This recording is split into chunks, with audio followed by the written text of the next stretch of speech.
7. Well, here it is once again. It is time to go inside EMS. Kelly Grayson is on special assignment doing his. I think, you know what? We have never seen Kelly Grayson and Superman in the same room together.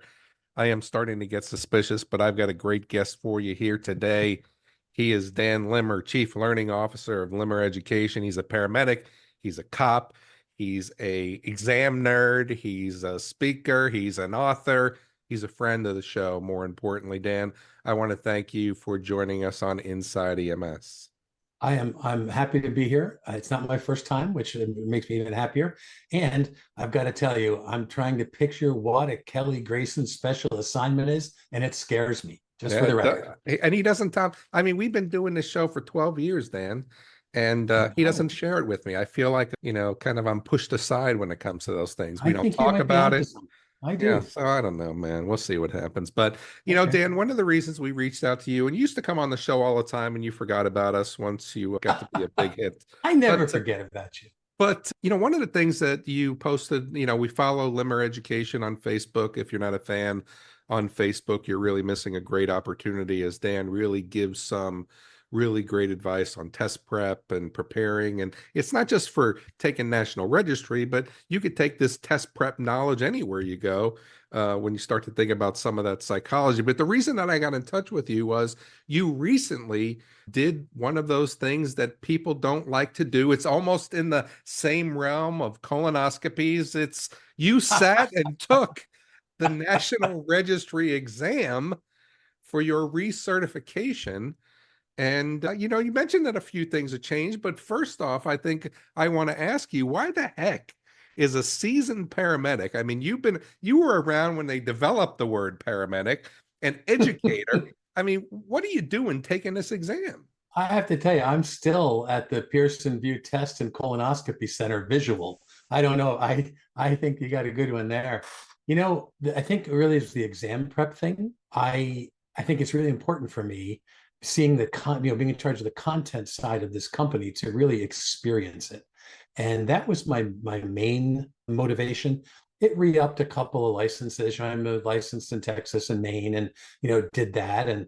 And also, the National Registry, I had taken it before, but I never got my National Registry because I got to tell you, I didn't want to go through the psychomotor exam. But by doing it now, you can take it as a state medic, do a refresher, go in, take it, and get nationally registered. So, I mean, why not? I got my paramedic license a long time ago. In New York, never used the National Registry. Right. So it was just a good all-around experience. And I will happily admit that I am a little bit of an exam nerd, and it actually was exciting. But one of the things, you wrote a little article. If you didn't see it, you can go to Limmer Education on Facebook, and, there's a link as Dan talks about taking the test.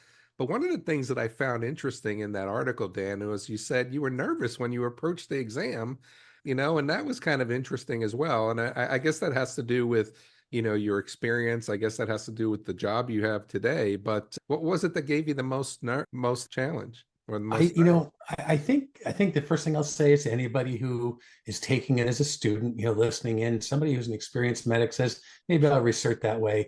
You are going to be a little bit nervous. And I was a little bit nervous. It's normal. And a certain amount can fuel your performance. Too much and it'll, mess it up.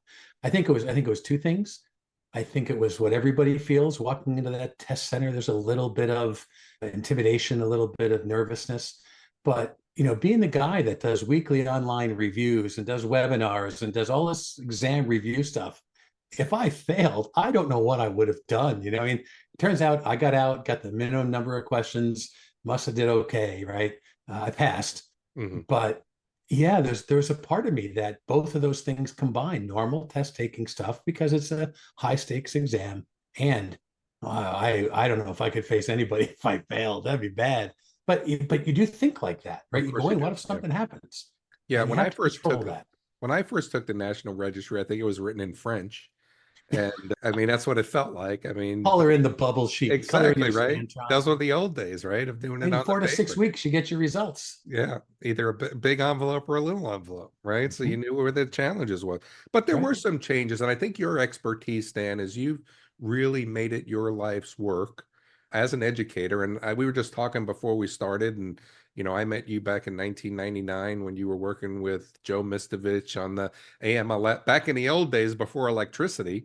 But you've continually made the push of being one of our renowned educators in the EMS field.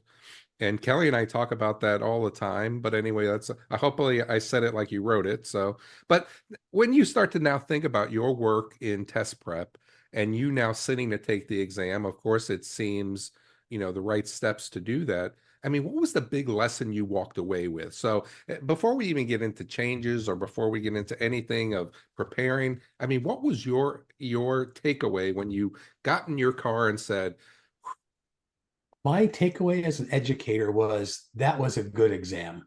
Some of those questions left me in awe. Right now, quick test taking advice.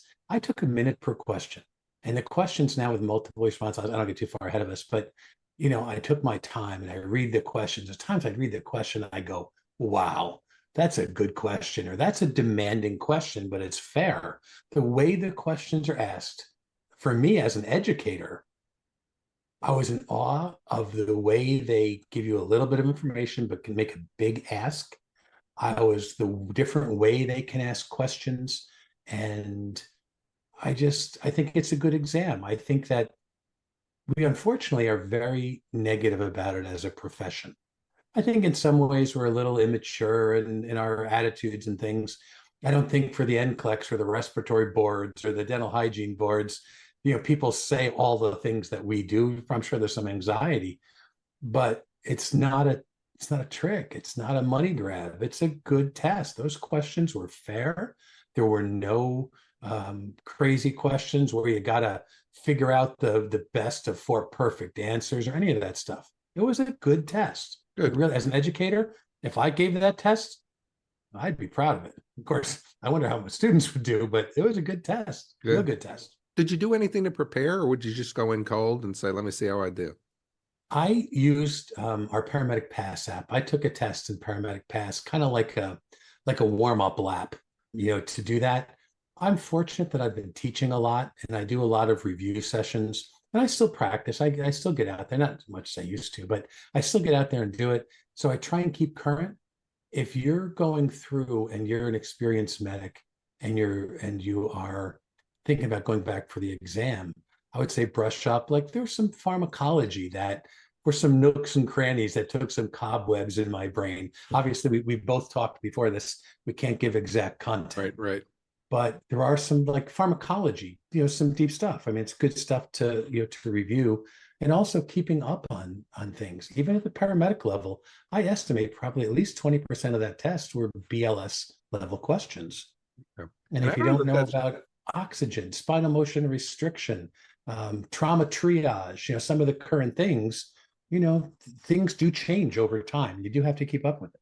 No, I agree. But I do think that the chunk of that exam, and I've taken it a couple times throughout my recertification period as well, the chunk of those exams are a lot of BLS questions. You think that just because it's a paramedic exam, they're going to give you all ALS questions.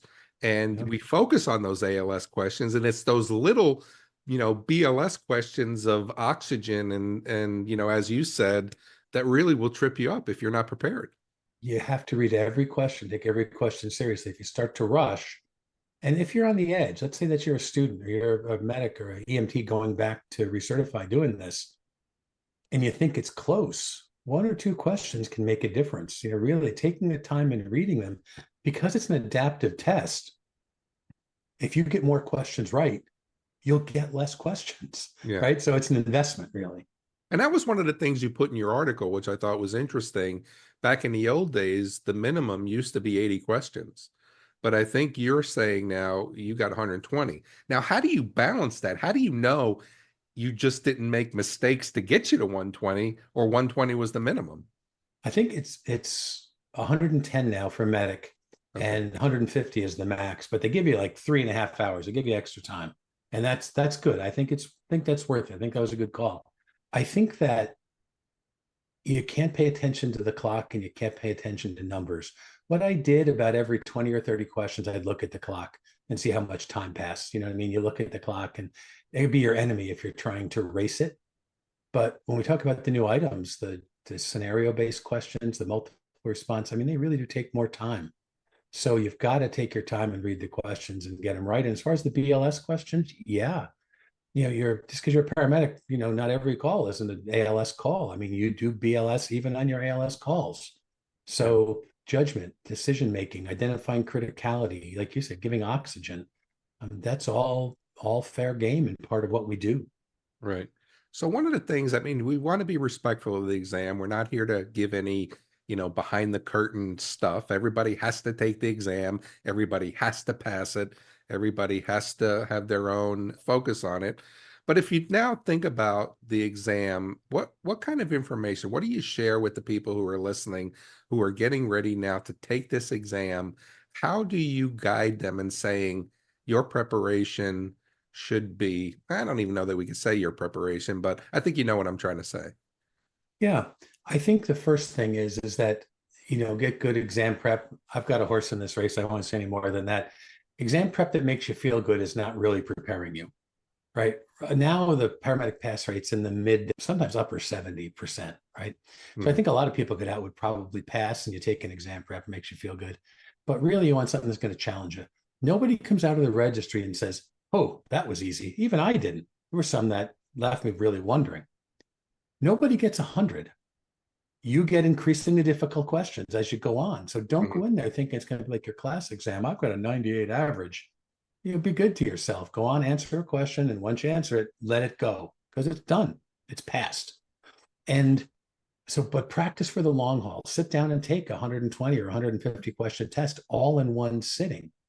Because if you don't do that, you won't have it. It's the whole concept of like survival and motor or muscle memory, Mhm. right? If you haven't done it, that's it. And leave all your expectations behind. What your instructor said or what your protocols say don't make a difference. Registry is written very specifically, looking for decisions, looking for application, looking to tell one thing from another, or you know, I would say, even though I've authored a lot of books over the years, if you read your book and you paid attention and did well in class, when you finish your class, your book shifts from a primary source to a reference. Correct. Yep. So if you take some multiple choice questions, good multiple choice questions, you're like, I got no idea on that. Have a pad there and write down that. That's what you go back and study, because I think it's really important to do that and learn how to take tests by reading the question. And if you get it wrong, don't just go, oh man, and then go on to the next question. If there's a rational answer, read it. Then say to yourself, why did I get it wrong? Because the register doesn't hand it to you. You'll get 2 or 3 sentences, and man, they ask you a big ask. All the answers are in there, all the information you need, but you have to be able to know how to find it. Yeah. One of the things that I think is interesting is that no one ever taught us how to take a test, right? And it was something that, Especially a good test. yeah, we've been thrown into a lot of stuff. And actually, I took a class in college, which was, how to take exams. And then at the end of it, they gave us an engineering test or a astrophysics test or something stupid like that. And I think I scored like a 72 on it or something, not knowing anything about it, but just how the questions are written, what the roots of the questions are, and then so on and so forth. But we were never really taught how to take an exam. Your experience as an educator, your experience as a test writer, do you have any tips for the people who are out there? And I'll give you an example. So when I take an exam, one of the things that I do is I read the answers first, and then I'll go and look at the question. So from the answers, I'll say to myself, what am I expecting as a question here?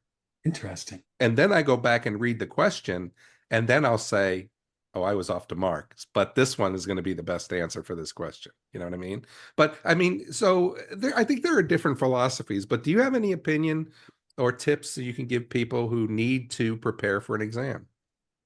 Well, it's funny. I did the opposite of you, but I think we're both in the same concept. I read the question twice before I looked at the choices.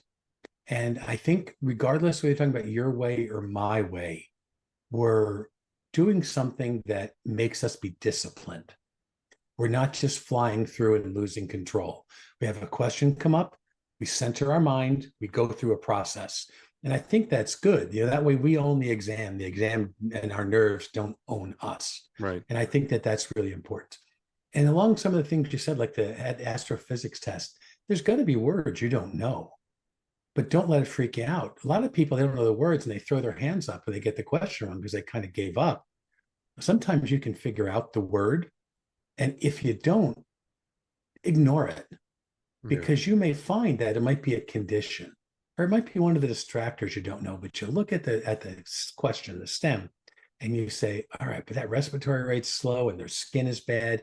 They look sick. So I'm going to pick something that's a more serious answer. Never give up. Always try and work it out. Yet the National Registry, professional exam organizations write questions.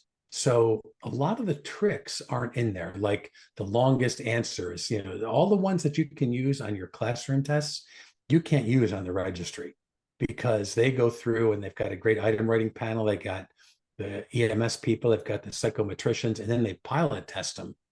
So there's not a lot of tells in those questions. I think it's some of the things it or you don't, or you can go through, pick the right things out and figure it out.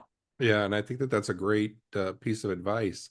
When you talk about reading the stem or reading it twice, one of the things I used to do in the old days as well was, before I took this class in college, was I used to read the question half at a time and try to evaluate the ask, right? So a lot of times it's a multi-layered question of whether it's condition, whether it's figuring out whatever.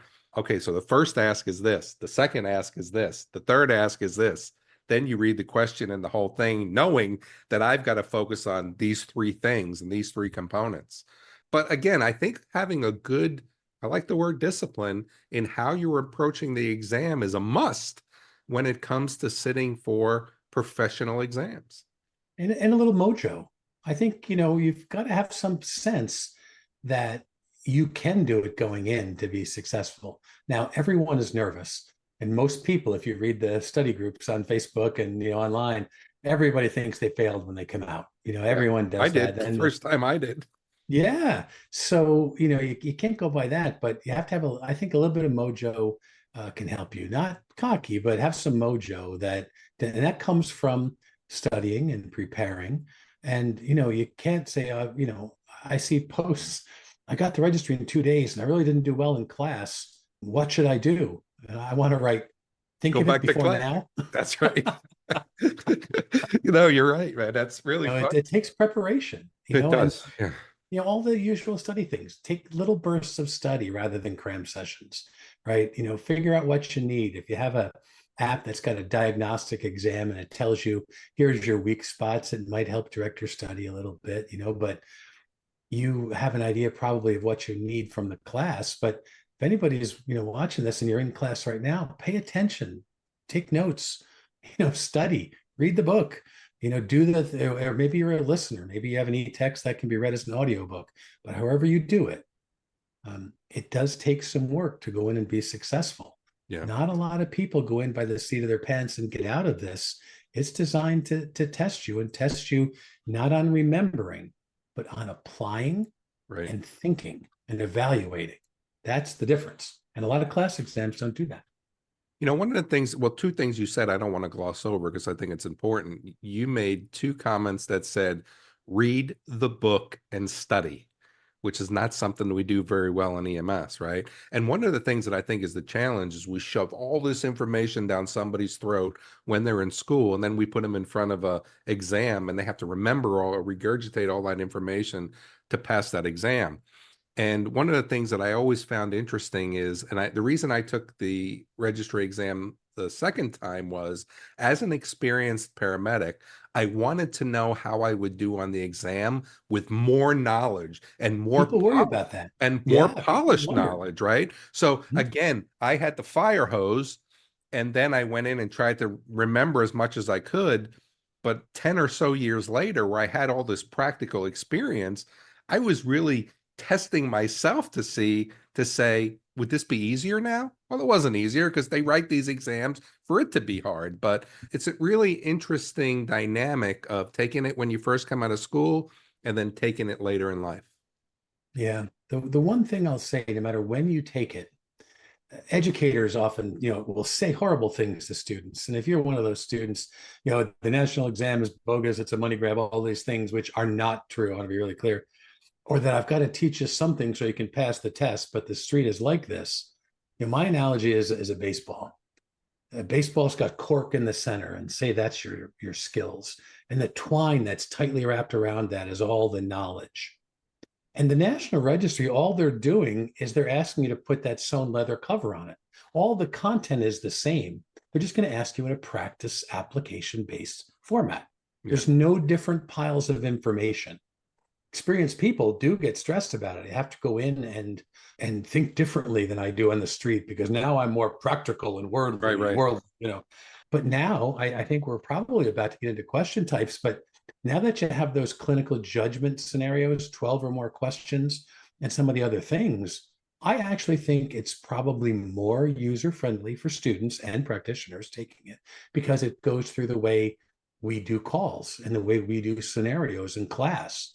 So I actually think the new item types make it a little more time-consuming, but in my opinion, made it a much more relevant exam. People like it more. Everyone I've talked to likes it more than getting, let's say you get 12 question clinical judgment scenario. I got 4 of those. I figure probably 2 of them were pilot items. But I'd rather have those than 10 random, bizarre, nook and cranny National Registry questions, because I can put all that together. It makes sense to me up here. No, yeah, and I think you're absolutely right. And one of the things that I've learned with those questions was I did make a mistake at question 3 if I'm answering question 6 this way, right? So it gives you the opportunity to run through those to say, I may need to look at this answer again, which I think is really, really helpful. But Dan, as we're getting up there in time, you've made life's work out of preparing people for the National Registry exam. And I give you kudos for taking the test and sharing your experience with us. I'll give you I'm a nerd. You mentioned the nerd thing. I loved it. I walked out, I was smiling. It's like, that was so cool. Most people don't do that. I'll give you that. Yeah, agreed. But maybe just give us a final thought. So there are people that are getting ready to test for paramedic. There may be some people who are looking to become EMTs who listen to the show. And what advice do you give them to say, this is what I would recommend for you? I would say study hard, pay attention in class, learn in your clinicals. Clinical setting is a great place to learn, and work hard.